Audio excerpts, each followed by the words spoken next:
The Dhammapada is one of the most respected ancient texts, revered for its time-tested relevance and accuracy, offering wisdom for over 2 millennia. The chapter on fools addresses individuals, much like you and me, as immature in relation to our understanding of Dharma. This is not meant to be taken offensively. Rather, it serves as a cautionary guide, encouraging readers to strive for wisdom by highlighting traits and actions to avoid.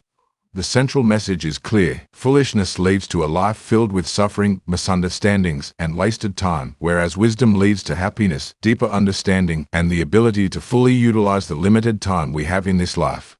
This chapter specifically contrasts the behavior of immature or foolish individuals with that of wiser people.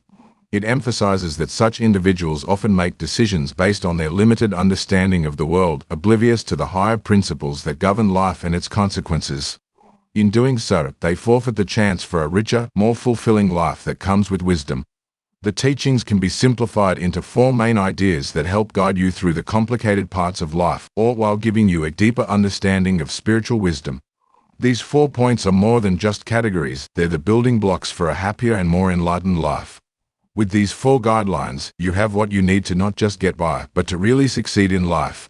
Self-awareness and humility. Recognize your own limitations and avoid overestimating your wisdom. True growth comes from acknowledging one's flaws and learning from the wise. Choice of companionship. Prioritize meaningful, spiritually aligned relationships over superficial ones. Walking the path alone is better than being led astray by immature companions. Consequences of actions. Understand that actions have long-term effects. Selfish and immature behaviors lead to suffering, while good deeds and true understanding of spiritual teachings bring lasting happiness. Pursuit of enlightenment over materialism. Focus on spiritual growth and enlightenment rather than the fleeting pleasures of material gain, status, or ego. Now we will continue our journey, starting from verse 60. Chapter 5. The Fool. Mate is long for one lying awake. 7 miles is long for one exhausted. 60. Long is the night to those who are awake, long is the road to those who are weary. Long is the cycle of birth and death to those who know not the Dharma. 61. If you find no one to support you on the spiritual path, walk alone. There is no companionship with the immature. 62. They think, these children are mine, this wealth is mine. They cannot even call themselves their own, much less their children or wealth. 63. The immature who know they are immature have a little wisdom, but the immature who look on themselves as wise are utterly foolish. 64. They cannot understand the Dharma even if they spend their whole life with the wise. How can the spoon know the taste of soup?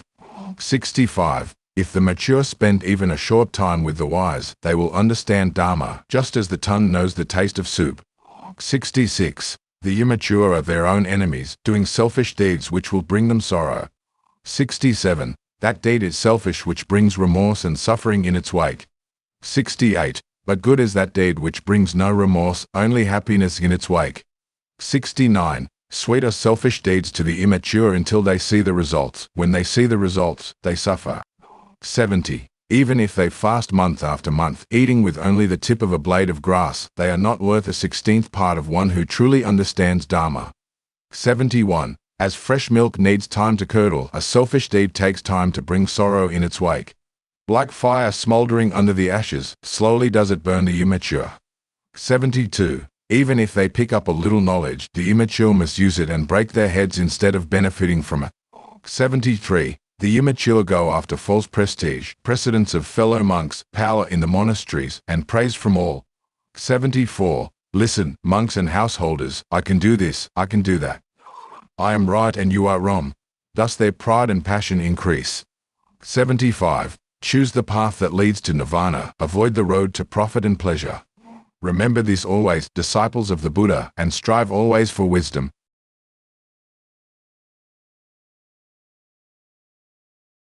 This chapter is about the wise, which emphasizes the importance of seeking wisdom and following ethical guidelines for a fulfilling life. It advises aligning with wise individuals and true friends, advocating for personal discipline and emotional stability.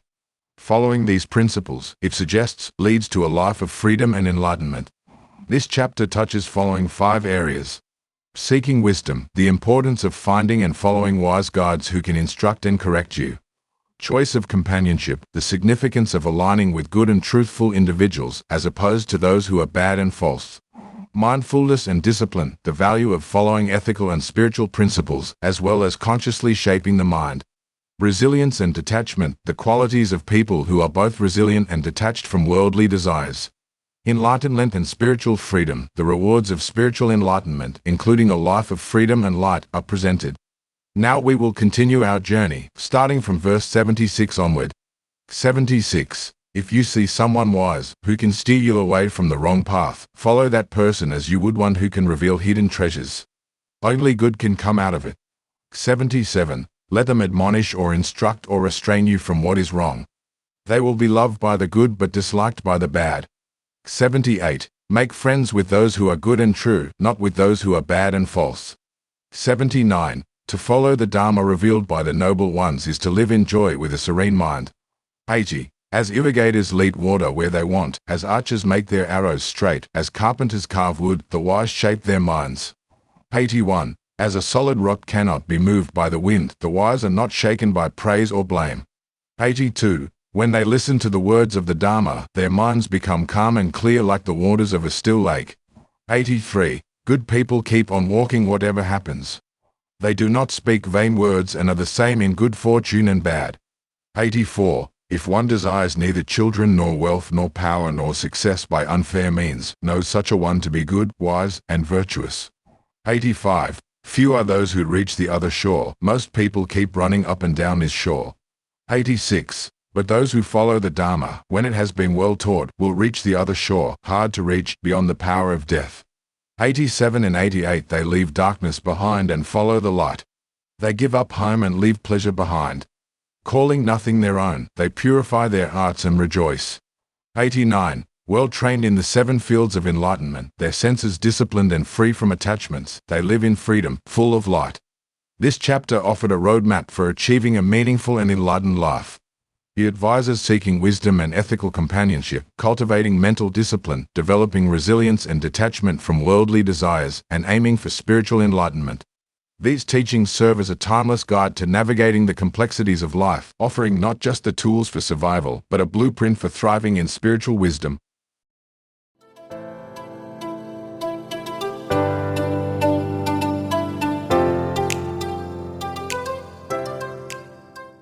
May Triple Gem bless you.